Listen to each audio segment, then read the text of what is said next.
सरदार वल्लभ भाई पटेल जी की जयंती के अवसर पर हमारे बीच भारतीय जनता पार्टी के यशस्वी प्रदेश अध्यक्ष माननीय श्री सम्राट चौधरी जी,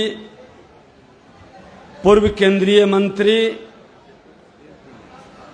और सरदार वल्लभ भाई पटेल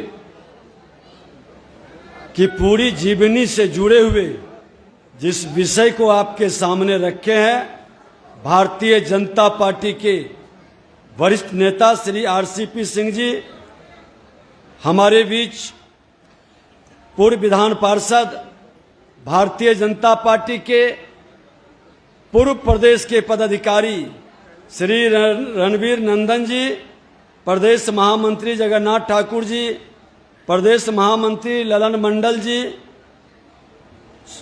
इस कार्यक्रम के संयोजक और सरदार पटेल के पद चिन्हों पर चलने वाले एक युवा तुर्क नेता सरोज रंजन पटेल जी, हम सबों के अभिभावक भारतीय जनता पार्टी के नेता सामाजिक कार्यकर्ता श्री जेपी वर्मा जी, ओबीसी मोर्चा के प्रभारी भारतीय जनता पार्टी के नेता अचल झा जी, कार्यालय मंत्री प्रवीण चंद्र पटेल जी, मीडिया प्रभारी दानिश इकबाल जी, प्रवक्ता राकेश सिंह जी, आशुतोष शंकर जी, सहकोषाध्यक्ष प्रभात मालाकार जी, सह मीडिया प्रभारी शुभम सिंह जी, पूर्व आईटी सेल के सह संयोजक। सूरज को दीप दिखाने के समान है, जिनके नाम से कांपे शेख निजाम कभी, जिनके नाम से कांपे शेख निजाम कभी, क्या कहना उस ललकार की, फिर यादों में हम खोए हैं लौह पुरुष सरदार की। हम सरदार वल्लभ भाई पटेल जी के यादों में खोए हैं।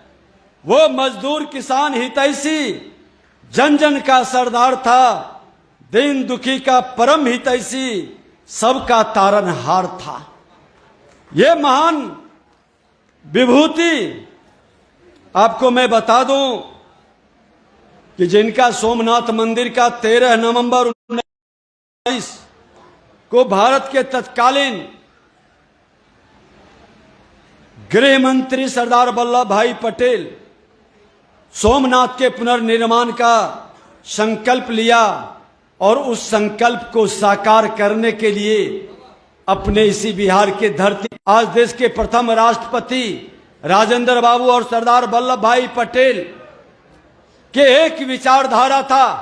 उस विचारधारा के अंदर 565 सियासी जो रियासत था, वो नव भारत को एकीकृत करने में अहम भूमिका निभाए। जो प्रेम से मिलना चाहा, प्रेम से मिलाया गया। जो ताकत की भाषा समझा, उसको ताकत से मिलाया गया।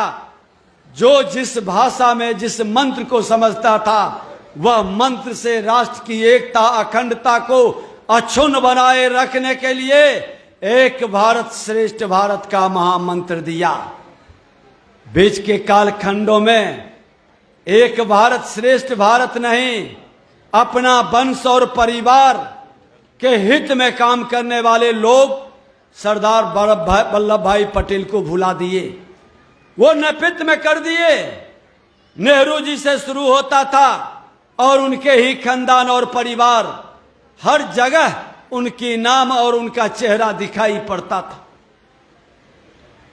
जब 21वीं सदी का भारत का उदय हुआ और 21वीं सदी का भारत के परमाणु बम विस्फोट से विश्व को आगाज कराया कि भारत 21वीं सदी के दहलीज पर कदम रख दिया है श्रद्धेय अटल बिहारी वाजपेयी जी ने, और उन्होंने शंखनाद किया कि भारत फिर से सरदार वल्लभ भाई पटेल के राष्ट्रीय एकता अखंडता के पद चिन्हों पर चलने के लिए तैयार है। और भारत के गृह मंत्री माननीय लाल कृष्ण आडवाणी जी ने उनका शंखनाद लोगों को एक बार फिर से सरदार वल्लभ भाई पटेल के याद में लोगों को झकझोर दिया।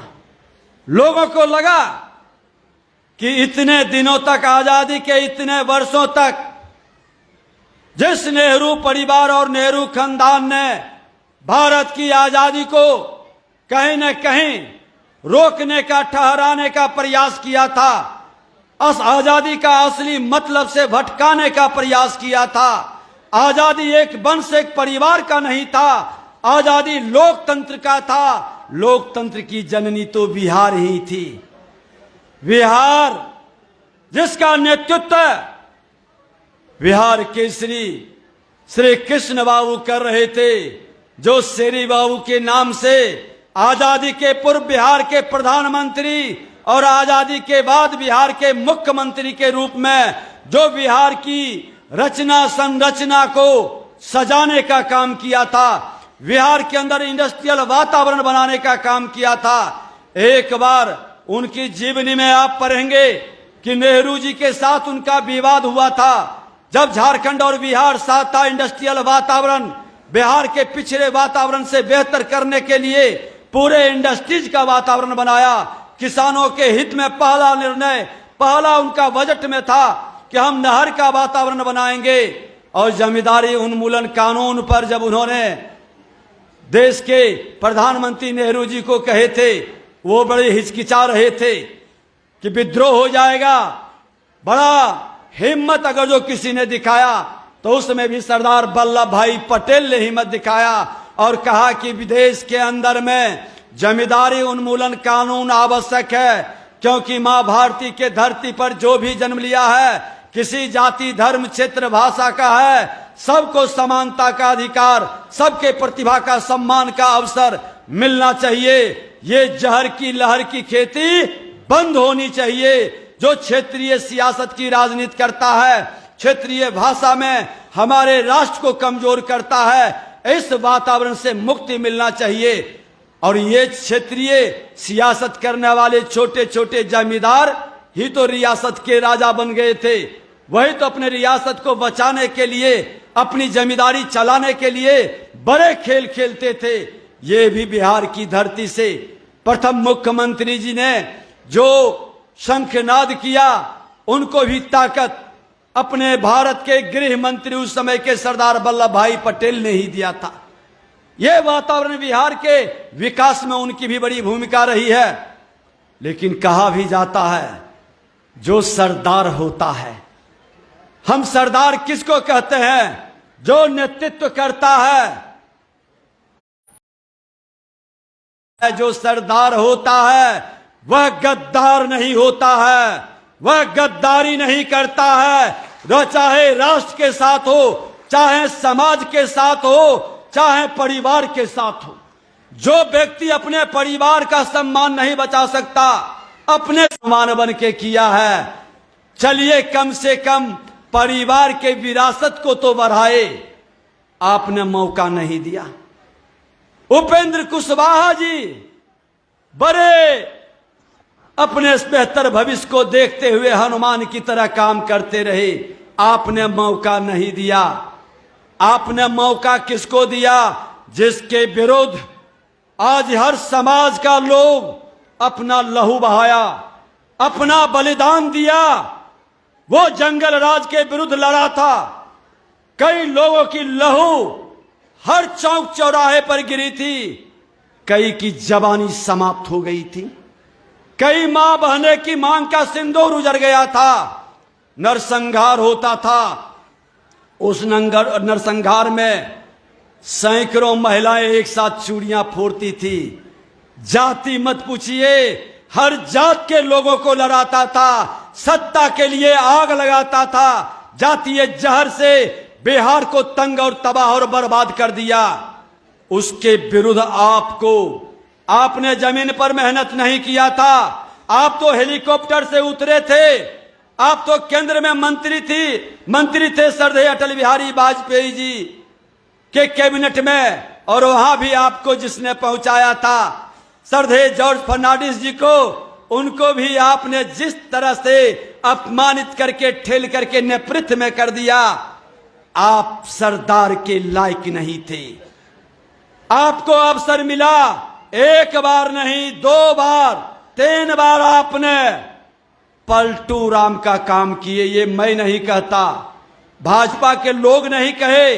भाजपा के लोग संस्कारी होता है, नेतृत्व का इशारा पर हर सम्मान के लिए तैयार रहता है। लेकिन जिसको आपने उत्तराधिकारी बनाया, क्या क्या कहा, कुर्सी कुमार पलटू राम। क्या ये अपमान को आपका समाज, आपका परिवार सह लेगा कि जो हमको गाली दे रहा है, हम उसके नेतृत्व में आगे बिहार का भविष्य तय करेंगे? अगर जो हम ऐसा करते हैं तो मान सम्मान स्वाभिमान से जीने वाला लोग कतई स्वीकार नहीं कर सकता है। और हम तो धन्यवाद देते हैं और आभार व्यक्त करते हैं आरसीपी सिंह जी को कि जो स्वाभिमानी व्यक्ति होगा नकली सरदार को कभी सहन नहीं करेगा। बिहार में असली सरदार चाहिए, और असली सरदार जो बिहार के हर समाज के, हर जाति के बलिदान को, उसके मान सम्मान और स्वाभिमान का रक्षा करे और सम्मान करे, जो सबका साथ सबका विकास की भाव को लेकर के चले।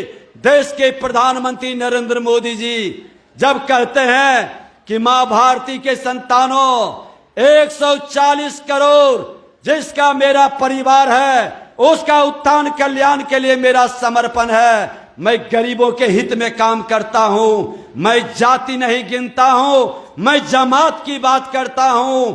मैं देश को चंद्रयान और सूर्ययान से लेके गगनयान तक ले जाता हूं।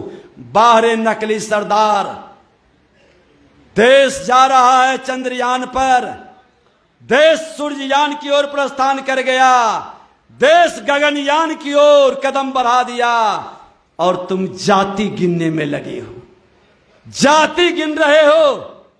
कहां ले जाना चाहते हो उस बिहार को जो ज्ञान विज्ञान की भूमि रही थी, जो धरती कई धर्मों का उद्गम स्थल रहा था, जहां साक्षात लक्ष्मी स्वरूपा मां जानकी का जन्म हुआ, जहां पटन देवी एक कामन शक्ति पीठ का भक्ति की भूमि, जहां गया मुक्ति की भूमि।